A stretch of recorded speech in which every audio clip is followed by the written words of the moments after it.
Kejaksaan Agung telah mengajukan banding atas vonis 6,5 tahun Harvey Muiz terdakwa dalam kasus korupsi tata niaga komoditas timah. Kejaksaan Agung menilai vonis Majelis Hakim Pengadilan Tipikor Jakarta terlalu jauh dibandingkan dengan tuntutan. Atas terdakwa Harvey Muiz, Pengadilan Tipikor Jakarta menjatuhkan vonis 6,5 tahun penjara serta pengembalian kerugian negara sebesar 210 miliar rupiah.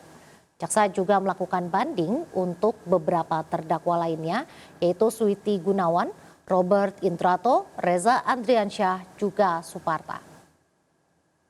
Bahwa jaksa penuntut umum melihat bahwa ada range yang terlalu jauh antara tuntutan dengan putusan. Yang kedua, bahwa tentu jaksa penuntut umum mempertimbangkan rasa keadilan masyarakat yang masih belum dipertimbangkan secara utuh oleh pengadilan. Dan yang ketiga, terkait dengan unsur kerugian keuangan negara, kita tahu bahwa di sana ada kerugian lingkungan sehingga kerugian keuangan negara yang masih sangat besar, ya 300 triliun ya lebih, dan pengadilan oleh jaksa penuntut umum melihat belum mempertimbangkan mengenakan terkait dengan uang pengganti yang sesuai terhadap para pelaku. Oleh karenanya, atas dasar pertimbangan-pertimbangan ini, maka jaksa penuntut umum menyatakan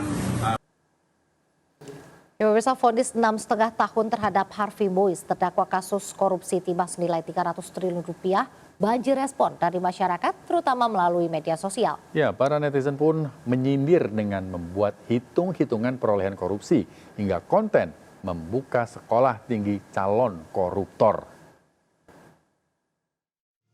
Jadi kalau misalnya pernah 1 triliun selama 6 tahun tapi harus dipenjara, dapat 20 juta rupiah. Sekolah Tinggi Manajemen Calon Koruptor menghasilkan koruptor yang handal, berkelakuan baik, dan bertanggung jawab pada keluarga.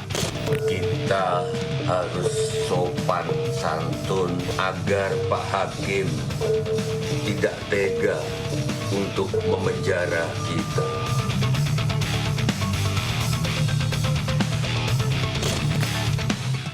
Hukuman koruptor Harvey Muiz menjadi buah bibir di kalangan warganet. Salah satunya selebgram Jeromo Pauline yang menghitung perolehan para koruptor. Nolnya ada 12 guys, jadi 1 kali 10 pangkat 12 gitu ya. Kita bagi 6 supaya kita dapat penghasilan per tahunnya. Sekitar 167 M. Jadi per tahun dapat segini. 1 tahun kan 12 bulan, coba kita hitung. Jadi kalau misalnya pernah 1 triliun selama 6 tahun tapi harus dipenjara, per jamnya kali penjara dapat 20 juta rupiah guys. Menurut kalian worth it atau enggak? Manajemen Calon Koruptor (STM). Warganet lainnya, Papa Zidan bahkan menyindir adanya Sekolah Tinggi Manajemen Calon Koruptor. Sekolah Tinggi Manajemen Calon Koruptor (STMCK) menghasilkan koruptor yang handal, berkelakuan baik, dan bertanggung jawab pada keluarga. Tersedia jurusan korupsi kantor, departemen, dan aneka tambang. Sujiwo Tejo juga ikut menyindir sikap sopan para koruptor bisa mengurangi hukuman. Santun agar Pak Hakim tidak tega untuk memenjara kita. Tak hanya itu, akun sosmed Papeda Goyeng bahkan membuat klasemen Liga Korupsi Indonesia. Banjir respon dari masyarakat terutama melalui sosial media ini muncul pasca penetapan vonis 6,5 tahun terhadap Harvey Muiz, terdakwa kasus korupsi timah senilai 300 triliun rupiah.